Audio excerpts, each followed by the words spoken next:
बिस्मिल्लाहिर्रहमानिर्रहीम। अस्सलाम वालेकुम नाज़रीन, आप देख रहे हैं प्रोग्राम सिटी एट 10। मैं हूं आपकी मेज़बान अना यूसुफ। उम्मीद है जी आप ठीक ठाक होंगे। जुमे का मुबारक दिन है, आप सब लोगों को जुमा मुबारक। अपनी दुआओं में हम सबको याद रखें जी। अभी सूरत हाल शहर में ये है कि स्मॉग शिद्दत पकड़ती चली जा रही है, हर दूसरा बंदा मुतासिर नज़र आ रहा है। और अब आपको आने वाले दिनों में हर रोज़ हमारे प्रोग्राम का स्टार्ट स्मॉग ही जो है वो नज़र आएगा। वो इस वजह से ये हमारे इर्द गिर्द स्टूडियो में, दफ्तर में लोग जो हैं वो शदीद मुतासिर हैं स्मॉग की वजह से। और बच्चे जो स्कूल से आ रहे हैं वो मुतासिर हो रहे हैं या नहीं हो रहे, ऑब्वियसली हो रहे हैं। सो अब जब ये शिद्दत पकड़ती जा रही है तो हुकूमती इक़दामात भी शिद्दत पकड़ते नज़र आ रहे हैं, लेकिन वो अब उनका फ़ायदा कोई नहीं आज सच हमें साबित होता नज़र आ रहा, क्योंकि हमेशा से इस चीज़ की पहले तैयारी की जाती है। हमने फ़ोर्स भी बना ली, वो फ़ोर्स कितनी तैयारी करती रही, मज़ीद क्या करेगी, स्मॉग पर स्टडी होना बहुत ज़रूरी है, वक्त की अहम ज़रूरत बनता जा रहा है। हमारे सामने बहुत सारे ममालिक इससे जान छुड़वा चुके हैं, बट हम अभी भी बहुत पीछे हैं। अब ये स्मॉग तब छटेगी जब अब्र रहमत होगा। फ़िलहाल 2 महीने मुझे लगता है, अगर मैं गलत नहीं हूँ तो हमें इसके साथ ही गुजारने पड़ेंगे। बाकी अगर अल्लाह ताला की कुदरत है जी, अल्लाह ताला हम पे करम कर दे तो फिर उसका तो कोई नेमुल बदल नहीं है जी। बारिश हो जाए तभी ये सूरत हाल बेहतर होगी, अदरवाइज़ आने वाले दिनों में आपको स्मॉग की सूरत हाल ज़्यादा बदतरीन नज़र आएगी। क्योंकि हमारे रिपोर्टर्स बाहर फील्ड में जाते हैं, उन्होंने तो काम करना बाहर फील्ड में है, तो वो बेहतर एक्सपीरियंस किस किस इलाके का, मुख्तलिफ इलाकों में जाते हैं जी, क्या सूरत हाल होती है। राव दिलशाद हुसैन साहब और इरफान मलिक साहब ने ज्वाइन किया। अस्सलाम वालेकुम। बहुत बहुत शुक्रिया राव साहब, आपसे आगाज़ कर लेते हैं। स्मॉग देखिए, ये बड़ा संजीदा मसला है और ये मसला तकरीबन पिछली अब 1.5 दिहाई से हम इसको प्रॉपरली जो है वो हमारे सामने है। ये मेरा ख्याल है किसी भी मसले को हल करने के लिए 10 साल का अरसा काफ़ी होता है अगर आप संजीदा हैं मसाइल को हल करने के लिए। तो बदकिस्मती ये रही कि हमने सबसे पहले तो लाहौर को एक कंक्रीट के जंगल में कन्वर्ट किया, ग्रीन एरियाज़ को रैपिडली हमने ख़त्म किया। हाउसिंग सोसाइटीज़ के नाम पे जिसका जी चाहा, कुछ हाउसिंग सोसाइटीज़ इजाज़त के साथ बनती रही, कुछ जिसको इजाज़त नहीं मिली उसने ज़ोरे बाजू पे बना ली, और आज भी लंबी एक फ़हरिस्त है। ये मुहर्रकात इसलिए बताने ज़रूरी हैं कि इस सारी सूरत हाल के ज़िम्मेदार हम खुद हैं, क्योंकि जिस तरह से तेज़ी से हमने ग्रीन एरिया को ख़त्म किया, ग्रीन कवर ख़त्म हुआ, हमारे यहाँ शजरकारी मुहिम के हवाले से अगर हम पिछले 20 सालों का डाटा देखें तो शजरकारी मुहिम पे तकरीबन कोई 200 बिलियन रुपीस जारी हो चुके होंगे एक मुहतात अंदाजे के मुताबिक। लेकिन 200 बिलियंस अगर जारी हुए हैं तो वो खर्च कहाँ हुए हैं, और उन पे तो हर जगह पे, हर एक फुट पे जो है वो आपको पौधे नज़र आ सकते हैं। अच्छा, अब इसको थोड़ा सा साइड पे रख के ना मुझे हुकूमत बता दे कितनी संजीदा है। अब देखें, आपका जो इस मामले को टैकल करने के लिए डिपार्टमेंट था, उसको आपको याद होगा हम महकमा माहौलियात की बजाय महकमा मखौलियात कहते थे, क्योंकि वहाँ पे वाकई उनका तो आपको पूरी फोर्स एक बना दी है ना। अब इस पर जिस तरह से काम हुआ है, जो कि 10 साल पहले कम अज़ कम होना चाहिए था, आज इस पे फोर्स बनी है। आज इस पे वो आपको सड़कों पे वो स्प्रे वाली जो गाड़ियाँ हैं, एंटी स्मोक गन्स आपको नज़र आएंगी, आपको फ्यूल एमिनेशन टेस्टिंग सिस्टम नज़र आएगा। अब ये वो इक़दामात हैं, ये कोई गवर्नमेंट अगर इसका क्रेडिट लेना चाहे तो ये कोई एहसान वाली बात नहीं है। ये दुनिया ने आज से 20 साल 25 साल पहले कर लिए हुए हैं। अब सबसे पहला जो आपको काम करना है, अगर तो आप वाकई संजीदा है, तो जो फ्यूल, जिन गाड़ियों की जो कंट्रीब्यूशन है वो सबसे ज़्यादा है स्मोक के पार्टिकल्स को इंक्रीज़ करने में और उसको बढ़ाने में जो भी किरदार है वो सबसे ज़्यादा जो शेयर है वो गाड़ियों का है। और उसके हवाले से टेस्टिंग सिस्टम तो आ गया, स्टिकर भी हमने लगा दिया, लेकिन जो थाउजेंड्स ऑफ जो ऑफिशियल व्हीकल्स हैं उनकी टेस्टिंग आज भी सवालिया निशान है। बिल्कुल ऐसे ही है। इरफान साहब की तरफ मैं आना चाहूंगी। इरफान साहब, बाहर जाते हैं दिन में, शाम में फील होती है स्मॉग? बिल्कुल। अच्छा, ये पिछले कुछ स्पेसिफिक एरियाज में कि ओवरऑल शहर के? ओवरऑल शहर में। अच्छा। ओवरऑल शहर में ये नहीं है कि आपको, क्योंकि जो फैक्ट्री एरियाज है ना वहाँ ज्यादा फील होती है। मेरा घर बंद रोड के पास है, मुझे शाम के टाइम लगता है कि इस एरिया में वो बात आपकी ठीक है, लेकिन इसके साथ साथ अगर आप देखें आपको DHA में भी ये नजर आएगी। अच्छा। आपको जो है आपको रायबंड में भी नजर आएगी। ये हर जगह पे है। ये सिर्फ इस तरह नहीं है कि ये कुछ अच्छा, मुझे लगता है कि जहाँ जिस अच्छा एरिया में इसकी ट्रैफिक और इंटेंसिटी फैक्ट्रियों का, हाँ, इसकी इंटेंसिटी आप कह Exactly, सकते हैं वहाँ कि ज्यादा कुछ एरिया के क्योंकि अंदर वहाँ तो smell वो से ज्यादा feel होती है ना। बिल्कुल डेफिनेटली, क्योंकि उसके आसपास जो है फैक्ट्रीज हैं। और ये जो बात है कि हमने कंक्रीट कर दिया, हमने उसके अलावा जो डस्ट है, डस्ट को कंट्रोल करने के लिए इकदाम नहीं किए जा रहे। डस्ट को कंट्रोल करने के लिए आप देखें हमारे पास जो कूड़े के गाड़ियाँ हैं जो कूड़ा उठाती हैं, आप इन गाड़ियों को कभी ट्रैवल करते हुए देखें, यही गाड़ियाँ जो है वो आपको जो पोल्यूशन फैलाती हुई नज़र आती हैं। इनसे अंदर से ही जो डस्ट है, इनके अंदर से ही जो कूड़ा है वो सड़कों के ऊपर बिखर रहा होता है। आपने बहुत एक इकदाम किया कि ये जो हमारे पास ट्रैफिक के इश्यूज़ हैं, इसकी वजह से इसमें एक मेजर रोल है चिंगची रिक्शे का, इसमें मेजर रोल है आपके दूसरे रिक्शे का।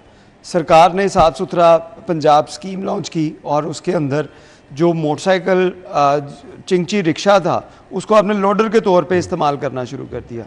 मतलब कि हुकूमत खुद ही सुथरा पंजाब में खुद हुकूमत जो है, जिसकी वजह से ये ट्रैफिक हर्डल्स पैदा होती हैं, जो इश्यूज क्रिएट कर रही थी, आप दूसरों को समझा रहे थे कि आप ये लोडर से जान छुड़ाएं, इसकी रजिस्ट्रेशन नहीं कर रहे थे, आप कह रहे थे कि चिंगची रिक्शा हमें तंग करता है, ट्रैफिक की हर्डल्स पैदा होती हैं जिसकी वजह से स्मोक पैदा होती है, आपने वो खुद यूज़ करना शुरू।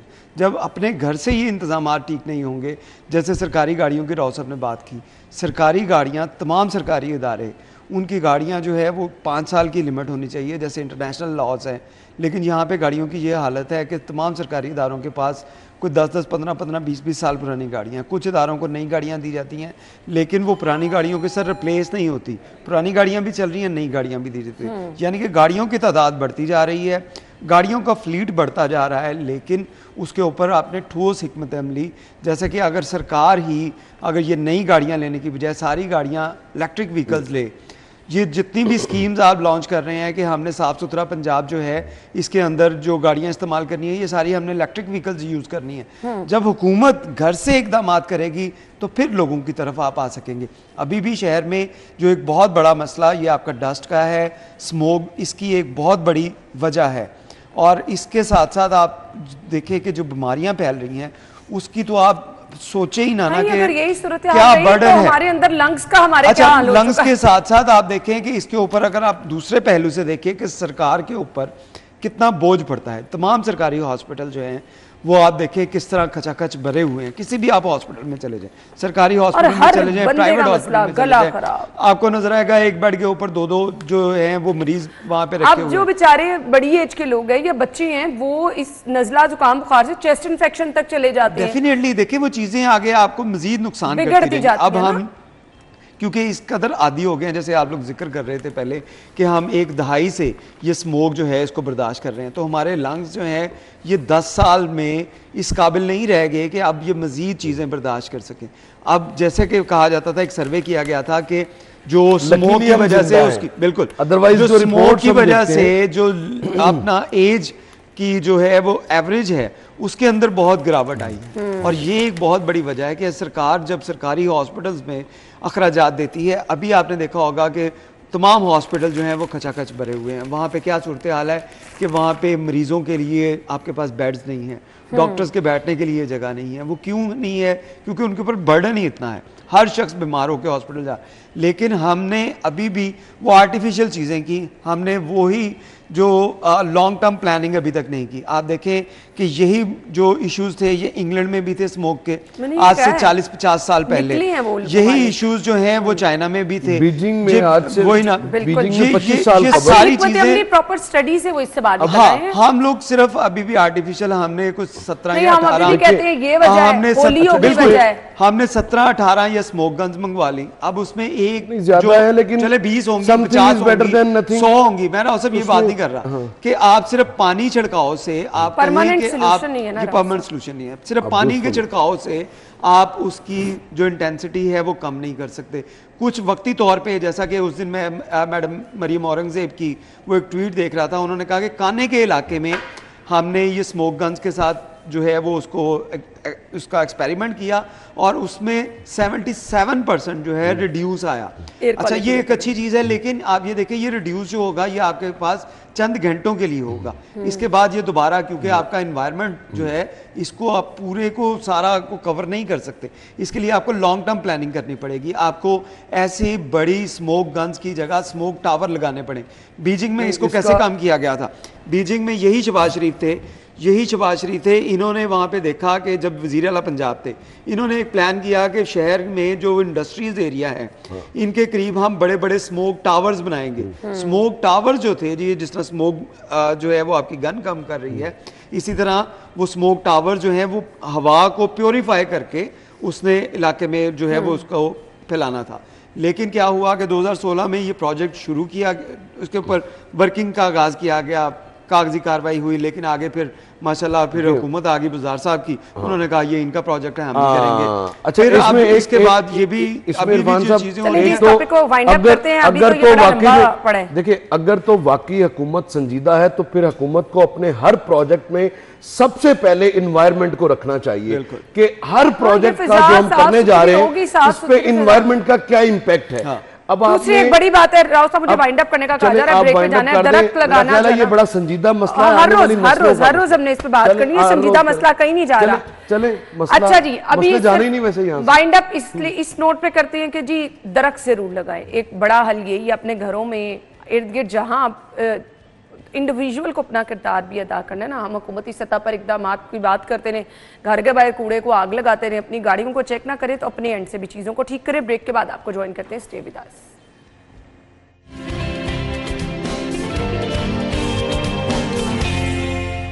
Welcome back. खबर क्या है जी? आज की पहली खबर की तरफ आ रही है। वजीर आजम की ज़ेर सदारत इजलास TLP पर पाबंदी की मंजूरी।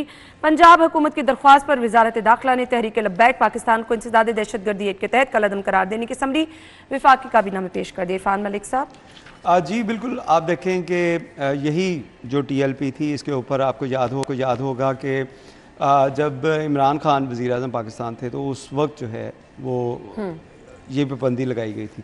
लेकिन उसके बाद ये 6 माह, क्योंकि ये वो हुकूमत ऐसी कमज़ोर और कंप्रोमाइज़ हुकूमत थी कि उसने जो फ़ैसला किया, क्योंकि उस वक्त भी बहुत से लोगों का जानी नुकसान हुआ, सरकारी इमलाक का नुकसान हुआ, तमाम चीज़ें जो हैं वो इसी हद तक जो हैं वो पहुँच चुकी थी।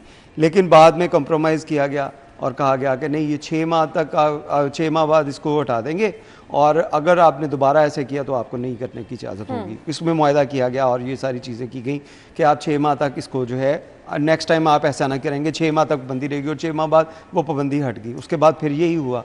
अब देखिए कि रियासत जो है, रियासत को चैलेंज, ये मैं समझता हूँ कि ये किसी सूरत भी नहीं होना चाहिए, किसी सूरत किया भी नहीं जा सकता और होना भी नहीं चाहिए कि आप रियासत की रिट जो है उसको आप इस तरह हवा में उड़ा दें कि रियासत आपसे कह रही है कि भाई आप जो है वो एहतजाज अपने हद तक रखें, आप लिमिटेड एरिया के अंदर एहतजाज कर रहे हैं ना। आपकी मुल्की मैशियत का नुकसान पहुंच रहा है, आपकी अपनी आवाम को नुकसान पहुंच रहा है, आपके अपने लोगों को नुकसान पहुंच रहा है और उसके साथ साथ और आपको ऐसे लगता है मामलात जिंदगी बंद से होकर रह गए, जिंदगी आप उस एरिया में कभी विजिट करके देखें, आपको अंदाजा हो कि उस एरिया में लोग जो हैं वो कितनी मुसीबत, कितनी मुश्किल, कितनी खौफ की जो जिंदगी गुजार रहे थे।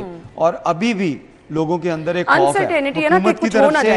अच्छा, हुकूमत की तरफ से ये इकदाम किया गया तो उसके बाद मैंने बहुत से लोगों से जो है पर्सनली मिला भी, लोगों से बात भी की, जो वहाँ के रिहायशी हैं उन लोगों से भी बात की, तो लोग बड़े मुझे सेटिस्फाई नज़र आए कि यार ये चीज़ें नहीं होनी चाहिए थी, इस तरह नहीं होना चाहिए था। और नुकसान का तो हर एक को जो है वो दुख तो है, लेकिन उसके साथ साथ उनको ये भी था कि यार किसी की जान नहीं जानी चाहिए और उसके साथ साथ किसी को भी इस तरह मॉन्स्टर नहीं बनना चाहिए। मॉन्स्टर का लफ्ज़ शायद ज़्यादा सख्त हो जाएगा, लेकिन मैं लोगों की बात कर रहा हूँ कि लोग ये कह रहे थे कि इस तरह किसी को भी नहीं करना चाहिए कि वो इतनी जो है वो एक्सट्रीम पे चला जाए कि उसको लगे कि उसके अलावा कुछ भी नहीं है।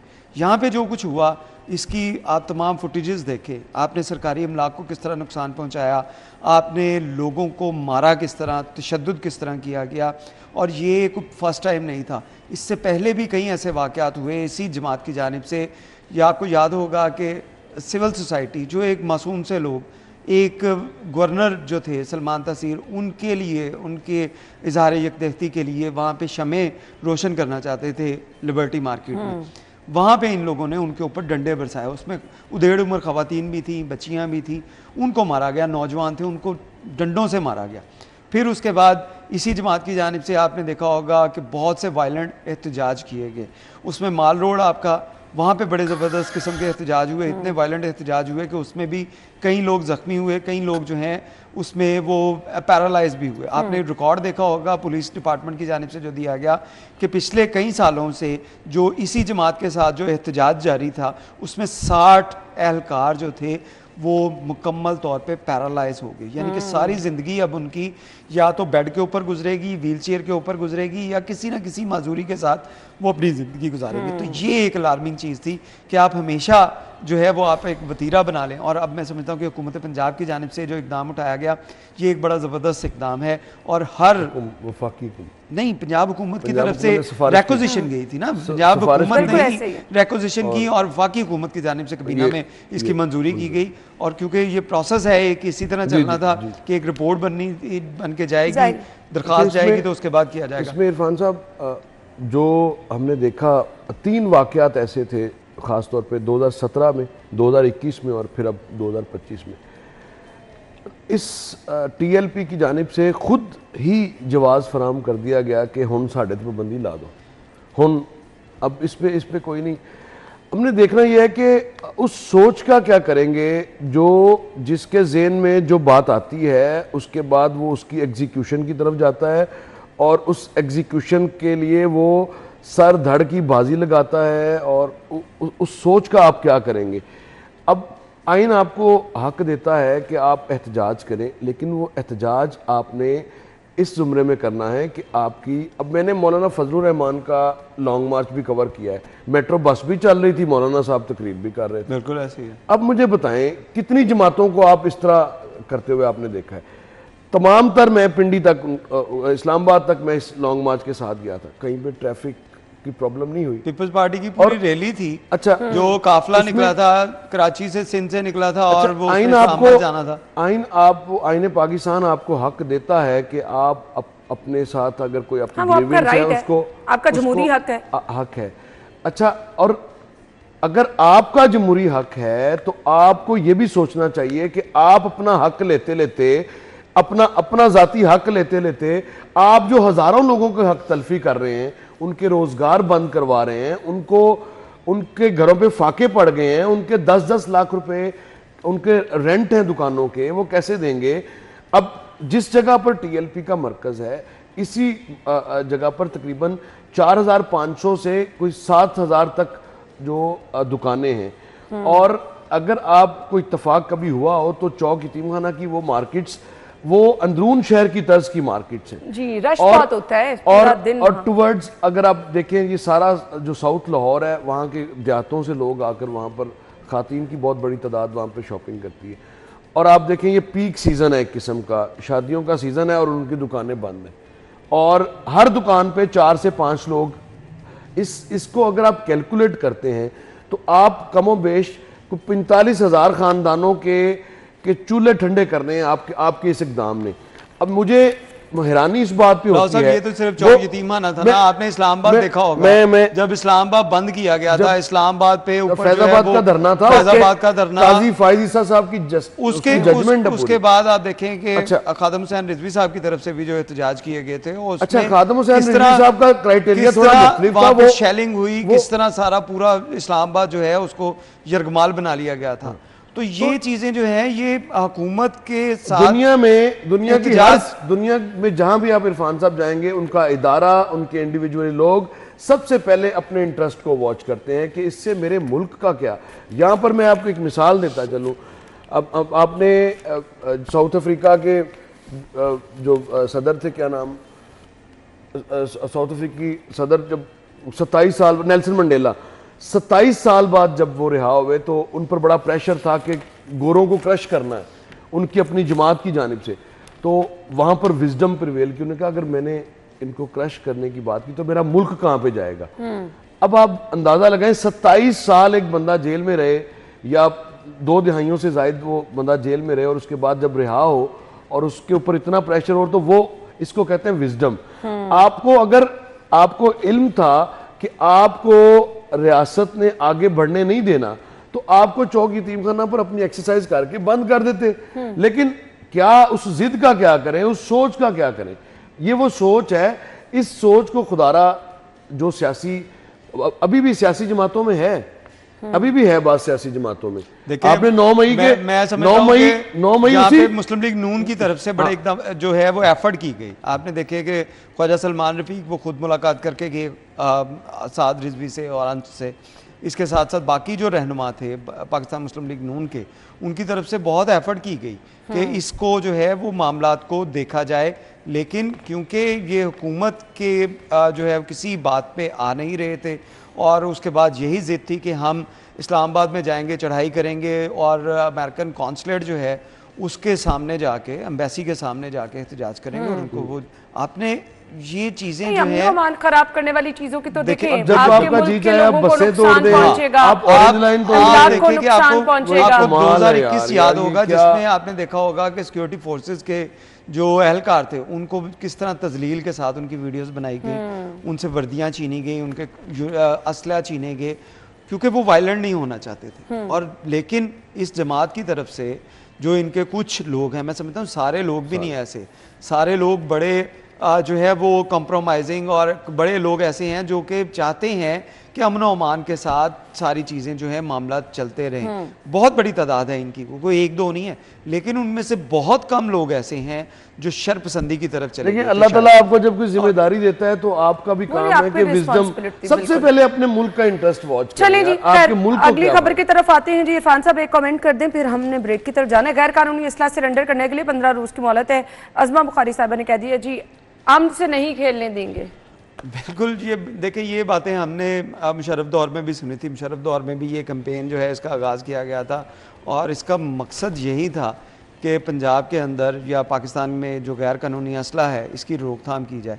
लेकिन पाकिस्तान में, या सिर्फ अगर हम लाहौर की अगर बात करें, तो लाहौर में इतना वेपन है कि आपके जो कानून नाफिज करने वाले इदारे हैं इनके पास इतना लाइट वेपन अपने पास नहीं है सरकारी सतह के ऊपर, जितना गैर कानूनी जो लाइट वेपन है वो लाहौर की अवाम के पास तो है। असल मसला है ये, वो जो जहां से ये चीजें आती हैं, हाँ, जो खरीदारी वाले पॉइंट है उधर असल मसला अवाम तो ये कर देगी, लेकिन असल मसला ये है कि आप वहां से जब पंजाब में आ रहा है या वहां पे जो मैन्युफैक्चरिंग हो रही है उसको इलीगल ट्रेड को रोकने के लिए आसानी से क्या पहुंच इकदाम? कैसे रहा है? कितनी आसानी से पहुंच आप रहा है? अवाम की दस्तरस में ही एक चीज को ना रखें। आप देखिए सोशल मीडिया के ऊपर सर्च करें, आपको बहुत सी ऐसे जो है अकाउंट्स मिल जाएंगे जो आपसे कि आप पेमेंट करते हैं, आपको ये चीज जो है वो आपके डोर स्टेप पे पहुंच ऐसे ही है। जाएगी, ये घर तक पहुंचा देते हैं। इन चीजों को रोकने की जरूरत है। पंजाब हुकूमत की तरफ से ये किया जा रहा है, ये अच्छी चीज है। और लेकिन राव साहब, इससे इश्तियाल इससे कोई अंगेज फायदा होगा। डेटा भी जो है वो सोशल मीडिया पर शेयर नहीं किया जाएगा, ये भी वाज़ेह तौर पे एक कह तो दिया। Social media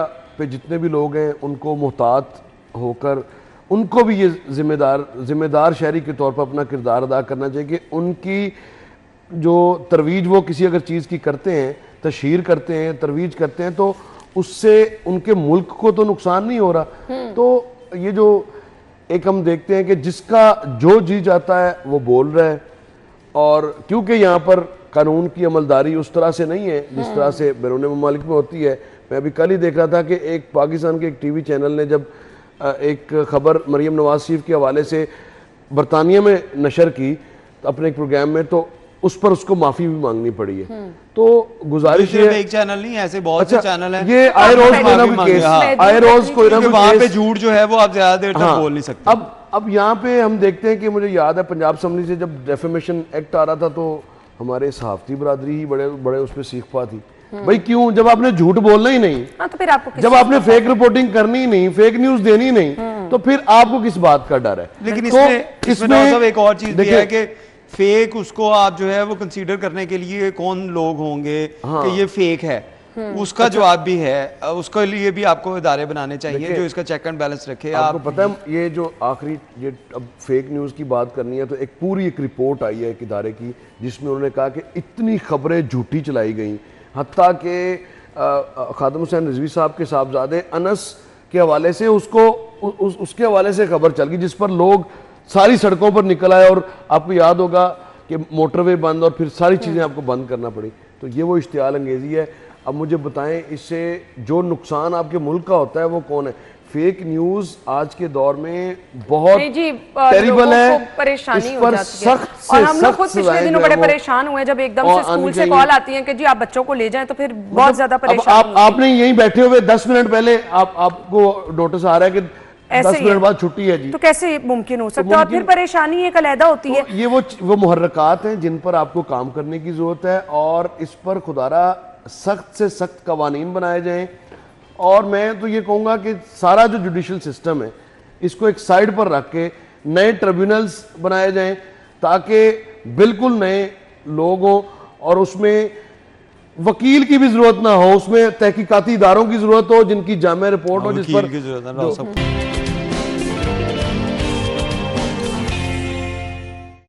welcome back once again. खबर यह है कि अद्वियात के लिए 8 अरब 70 करोड़ कम पड़ गए। 15 अरब की नई डिमांड पर महकमा खजाना का एतराज़। तो जी जो हालात यहाँ पर है, मेरे ख्याल से ये जो मजीद भी कहा गया है वो कम ही पड़ जाने हैं। इरफान साहब ना देखिए, जैसे मैंने पहले बात आपको जिक्र किया कि हॉस्पिटल्स में जिस कदर बर्डन है, तो आप ये 8 अरब क्या ये 15 अरब रुपये भी कम होंगे। आप देखिए कि कोई सरकारी हॉस्पिटल, आप ये तो बड़े जो हॉस्पिटल हैं इनको छोड़ दें, आप जो छोटे छोटे जैसे समनाबाद में हॉस्पिटल है, जैसे सब्ज़ादार में हॉस्पिटल है, वहाँ पे आप किसी भी जो पेशेंट जब जाता है वहाँ पे उसको साथ में मेडिसिन भी दी जा रही हैं। ये नहीं है कि वहाँ पे सिर्फ उसको चेक किया जा रहा है या उसको डिस्क्रिप्शन लिख दी कि बाहर से मेडिसिन ले लेना, उसको साथ दवाई दी जाती है, उसको ड्रिप लगाई जाती है। अगर एक पेशेंट जो है आप एवरेज देखें तो उसको 1500-2000 रुपये की मेडिसिन उसको दी जा रही है। उसको ड्रिप की सूरत में होगी, इंजेक्शन की सूरत में होगी, वनोला की सूरत में होगी, उसके चेकअप के लिए जो किट यूज़ की उसकी सूरत में होगी, या उसको जो मेडिसिन आपने साथ दी उसकी सूरत में होगी। यानी कि 2000 रुपया आप एक पेशेंट जो है उसके ऊपर सर्व कर रहे हैं। तो इसी तरह आपके हॉस्पिटल्स में तादाद देखें ना कितनी जा रही है। यही मैं बात कर रहा हूँ, जब आप मुख्तलिफ एंगल से देखें कि अगर रोड के ऊपर चलने वाला हेलमेट नहीं पहनता तो इससे हुकूमत को क्या बर्दाश्त करना पड़ता है, कितना लोड बर्दाश्त करना पड़ता है कि उनकी अगर एक्सीडेंट होगा, सर्जरी करनी पड़ेगी, उनको जनरल हॉस्पिटल लेके जाएंगे हेड इंजरी के केसेस, तो वहाँ पे आप उसके ऊपर 1 लाख, 2 लाख, 3 लाख, 4 लाख या 5 लाख से भी ज़्यादा उसके ऊपर जो है वो हुकूमत को लगाने पड़ेंगे। हुकूमत इसलिए करती है कि आप फौरी तौर पे हेलमेट की पाबंदी करें, ताकि हमारे हेलमेट की पाबंदी होगी और इसकी वजह से हॉस्पिटल के अंदर बर्डन कम होगा। इसी तरह जब हमने बात की वाक़यात कम हुए, इसी तरह हम ये बात बिल्कुल इसी तरह हम बात करते हैं कि अगर आपने जो स्मोक के इश्यूज जो हैं इसके ऊपर कंट्रोल करें, आप जो आपकी खुराक के मामलात हैं इसके ऊपर कंट्रोल करें, दूध आपको खालिस मिले, आपको घी खालिस मिले, आपको जो दालें हैं ये जो म्यारी मिले, आपको आटा जो है वो खालिस मिले, तो ये जो बर्डन है, ये जो 8 अरब 70 करोड़ पे कम हो गए हैं और 15 रुपए की डिमांड कर दी गई है, ये महकमा खजाना को इसके ऊपर एतराज़ ना करना पड़े और आपको पता चले कि आपके हॉस्पिटल्स में कम है। अब पूरी दुनिया के अंदर आपने किसी भी हॉस्पिटल में इस कदर रश नहीं देखा होगा। मतलब कि मैंने अमेरिका में विजिट किया हॉस्पिटल्स में, मैंने इंग्लैंड में किया, मैंने यूरोप में किया, मैंने किसी हॉस्पिटल में इस कदर रश नहीं देखा। और वहाँ पे लोग जो हैं वो अपॉइंटमेंट लेते हैं। अगर आप बीमार हुए हैं तो आपने अपॉइंटमेंट ली, उसने आपको अपॉइंटमेंट दी कि आप 2 दिन बाद आइएगा, 3 दिन बाद आइएगा। ये देख के हमें अपने हॉस्पिटल का सिस्टम अच्छा लगता है कि आपको जरा सा फील होता है कि हमें कुछ हो गया, हम फौरी हॉस्पिटल पहुंच जाते हैं, ड्रिप लग जाती है। अच्छा, अब ये चीजें जो है ये तो फिर आपके ऊपर तालीम का जो बजट है वो आपको निकाल के सेहत के ऊपर लगाना पड़ेगा, किसी और जगह से बजट निकालेंगे आपको सेहत पे लगाना। जो रूट है उसको ख़त्म करने की ज़रूरत है। ये बीमारियां कम पैदा हों, ये लोग बीमार कम हों, एक्सीडेंट कम हो, हादसात के अंदर कमी आएगी तो हॉस्पिटल के ऊपर बजट है उसका वो कम होगा। वो बजट जो है वो आपके ऊपर लग सकता है। आपकी गलियां मोहल्ले बनेंगी, आपका रोड इंफ्रास्ट्रक्चर ठीक होगा, आपके लिए वहाँ पे एजुकेशन के लिए, आपकी ट्रांसपोर्ट के लिए चीज़ें इस्तेमाल होंगी। हम लोग असल जो रूट कॉज है उसकी तरफ नहीं जाते, हम इन चीज़ों के ऊपर चले थे। ये सूरत हाल होती क्यों है, इसका हमारे यहाँ ना हस्पतालों में एक जो फार्मूला है वो है लोकल परचेज़।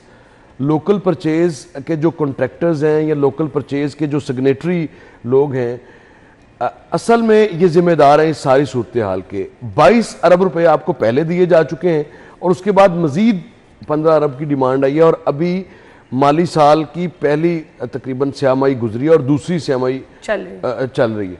तो आप अंदाज़ा लगाएं कि अगर मिड से पहले ही इस तरह की सूरत हाल है तो फिर आगे जाके क्या सूरत हाल होगी। अभी तो पूरा एक तकरीबन 7-8 माह अभी बाकी हैं माली साल के। तो लोकल परचेज वो वाला एटम बम है जिसका आपको फौरी तौर पे बंदोबस्त करना पड़ेगा और ये वो वाला हाथी है, सफ़ेद हाथी है।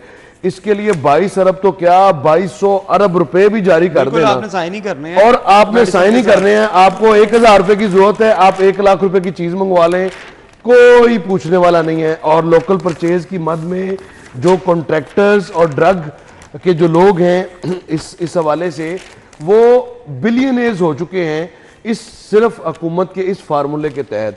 अब आपने आउटसोर्स ही करना है तो फिर 1 साल का किसी भी अस्पताल का तखमीना लगा लें कि इस पे कितने खर्च होते हैं। तो फिर ये कोई रॉकेट साइंस नहीं है, लेकिन ये सालों से यही चल रहा है। और ये लोकल परचेज हो, ये लोकल परचेज की मद में गरीबों के अदवायात के पैसे से दुबई और लंदन में जो जायदादें बनती हैं वो ये हैं। आप अंदाजा लगाएं कि 22 अरब रुपए पहले ही इजाफी दिए गए हैं बजट से हटके। लोकल परचेज की मद में अभी बड़े बड़े नाम हैं इसमें।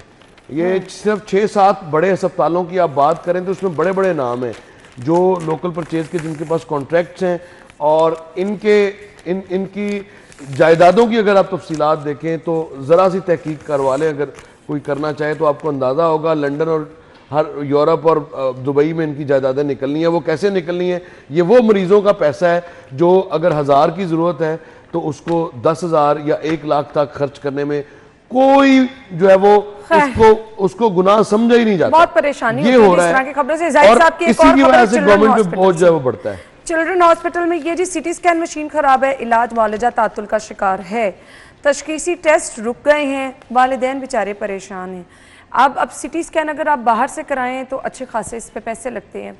अब वो लोग जिनके बच्चों का इलाज ही सिटी स्कैन पर होना, ना कुछ चीज़ें ऐसी होती हैं कि आपने एक्सट्रीम ये सारी इन्वेस्टिगेशन करनी होती है जो कि आपके सिटी स्कैन या MRI के थ्रू होती है। अगर ये ख़राब होगी क्योंकि महंगे टेस्ट हैं, चिल्ड्रन हॉस्पिटल वही लोग जाते हैं जो ये अफोर्ड नहीं कर सकते। इरफान मलिक साहब, बिल्कुल आपकी बात ठीक है। इसको तो मेरे ख्याल से 10 मिनट के लिए भी खराब नहीं होना चाहिए जितना वहाँ रश होता है। देखिए ये है आइडियल सिचुएशन। सर इनके पास बैकअप भी कोई नहीं है। हॉस्पिटल में तमाम हॉस्पिटल्स के अंदर आप अक्सर जाहिद चौधरी साहब की यही खबर देखते हैं कि किसी हॉस्पिटल की CT स्कैन खराब है, किसी की MRI मशीन खराब है, किसी की एक्सरे खराब है।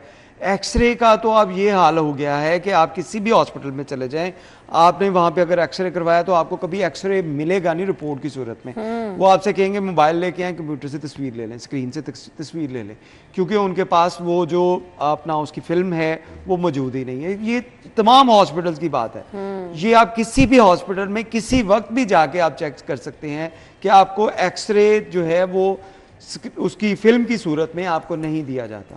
वो आप अगर MS ने आपसे कहा तो फिर वो MS को पहुंच जाएगा, लेकिन वो आम मरीज के लिए नहीं है। और ये तमाम हॉस्पिटल की ये सूरत हाल है और ये अलार्मिंग कंडीशन है कि हॉस्पिटल, सरकारी हॉस्पिटल जहां पे सिर्फ गरीब आदमी ने जाना है, वहां पे किसी अमीर आदमी ने नहीं जाना। आपने किसी ब्यूरोक्रेट का बच्चा आपने कभी सुना भी नहीं होगा कि उसने कहा हो कि मैंने बच्चे की तबीयत खराब हो गई थी कबीरा तो मैं उसको चिल्ड्रन हॉस्पिटल, कभी किसी सियासतदान को नहीं आपने कभी। पंजाब ने MRI कराई, वो अपनी नवाज शरीफ साहब ने भी MRI कराई जनरल अस्पताल से। जी बिल्कुल, देखें ये एग्जांपल नहीं बात। अब आप ये नहीं कह सकते कि मैं बच्चों की बात, सहूलत मिल गई, मैं बच्चों की बात कर रहा हूं, ये नहीं कह सकते कि सियासतदान ऐसा ना फौरी सहूलत मिल गई होगी। यहाँ तो एक महीने का टाइम देने के बाद मरियम नवाज शरीफ साहिबा वज़ीर आला पंजाब साहिबा कर रही हैं आपके सामने रीसेंट एग्जांपल है। उन्होंने कराई क्यों? ऑब्वियसली वो भी उनका तो अपना बहुत बड़ा हॉस्पिटल है शरीफ मेडिकल सिटी, वो वहां से भी करवा सकती थी। यहाँ से करवाने का क्या मकसद था कि लोगों को कि हम भी आए और इनको भी कोई पता चले कि यहाँ पर कोई आ रहा है, यहाँ पे कोई आ रहा है। और इसको प्लीज ठीक करा दें ताकि चिल्ड्रन अस्पताल पे जितना प्रेशर है अब सर किस पे नहीं है, मेयो अस्पताल पे नहीं है, सर्विसेज पे नहीं है, कोई भी जर्नल पे नहीं है। मैं तो जब कहीं गई हूं आप सुन ले, एक तजवीज देने लगा हूं, जितना focus Nawaz Sharif cancer care अस्पताल पे पूरा है, एक नया चिल्ड्रन कितना- हॉस्पिटल बनने की देखिए, जरूरत है। एक नहीं जी, ना करें ऐसे। हर डिवीजनल हेडक्वार्टर में स्टेट ऑफ द आर्ट इसके लेवल का अस्पताल 1 साल में बन जाएगा। और आपको अंदाजा है कि इससे फायदा अभी आप चले जाएं चिल्ड्रन हॉस्पिटल में, चीफ मिनिस्टर साहब अभी बड़ी मरतबा गई, यहाँ से गुजरना मुश्किल है, उनको उनके बच्चों का गुजरना मुश्किल है। मैं कहता हूँ कि लैया भक्कर दूसरे शहरों से इतने बच्चे, वाकई सही कह रहे हैं। आपको अंदाजा नहीं है कि कितने, और आपके शहर की आबादी 1.5 करोड़ है। ये अस्पताल तो अब आपकी शहर की आबादी की इसी तरह आपके पीआईसी के हालात है, तो राव साहब कह रहे हैं यहाँ पे रश ज्यादा है, यहाँ और तमाम अस्पताल है। इसी तरह से आपके पास पीआईसी की जो फैसिलिटी है, पीआईसी की तो इमरजेंसी देख के मैं खच इतनी बड़ी इमरजेंसी, अब वो भी भरी है, थोड़ी चीजें बेहतर हुई हैं। जो इस पे इन्वेस्टमेंट गवर्नमेंट ने की है, सरगोदा में नया एक कार्डियक अस्पताल है, फिर इस तरह से दीगर शहरों में भी बन रहा है।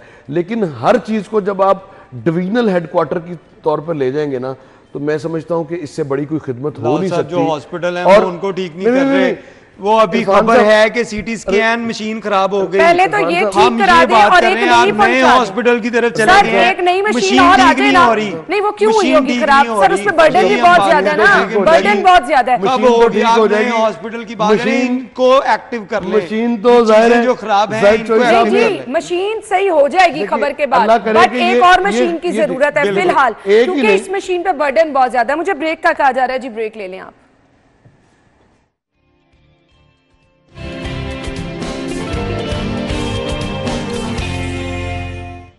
Welcome back once again. अच्छा जी, हम आ रहे हैं अगली खबर की तरफ, और अगली खबर हमारे पास है प्रॉपर्टी टैक्स चोरी रोकने के लिए नया यूनिट बनाने का फैसला किया गया है। 3 माह में टैक्स अपील यूनिट्स की तादाद 24 लाख से 26 लाख हो गई।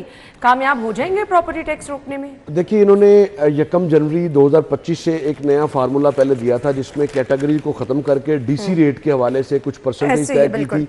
उससे यकीनन वो एक ऐसा फार्मूला था जो कि सब पर लागू हो गया। यानी अगर कहीं पर डीसी रेट फी मरला 50 लाख है तो 50 लाख की रेशो से टैक्स, यानी पोश एरिया से टैक्स कलेक्शन की भी वही रेशो, और जाहिर है अगर पोश एरिया में रेट ज़्यादा है तो वहाँ से टैक्स कलेक्शन भी ज़्यादा होगी।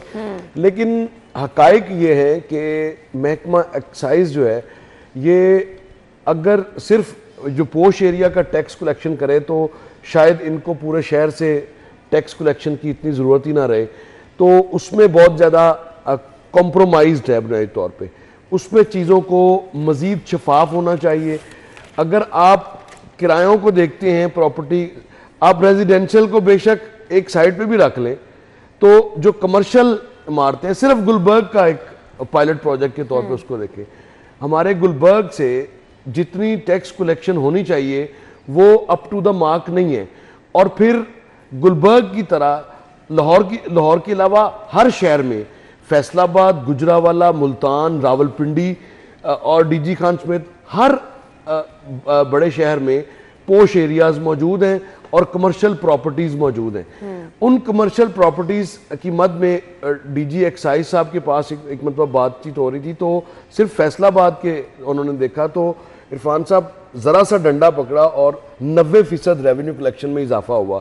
दैट मीन्स कि अगर 90% इजाफा हो सकता है तो इसका मतलब है कि कितना ज्यादा खिलाया, और ये पैसे कौन ले रहा था। तो पूरे का पूरा निज़ाम चूंकि कॉम्प्रोमाइज्ड है, इसमें कोई शक नहीं कि महकमा एक्साइज ने 50 बिलियन से जायद का हदफ मुकर्रर किया और वो उसको अचीव भी किया, लेकिन इसमें बहुत अभी भी जो गुंजाइश है ना वो मौजूद है। मैं तो कह रहा हूँ कि सिर्फ पायलट प्रोजेक्ट के तहत थर्ड पार्टी से किसी से इसकी वैलिडेशन करा लें और उसके बाद फिर टैक्स कलेक्शन आपको खुद अंदाजा होगा। मेरे पास टाइम कम है, बहुत बहुत शुक्रिया जी आप लोगों के वक्त के लिए। हेडलाइंस के बाद ज्वाइन करेंगे।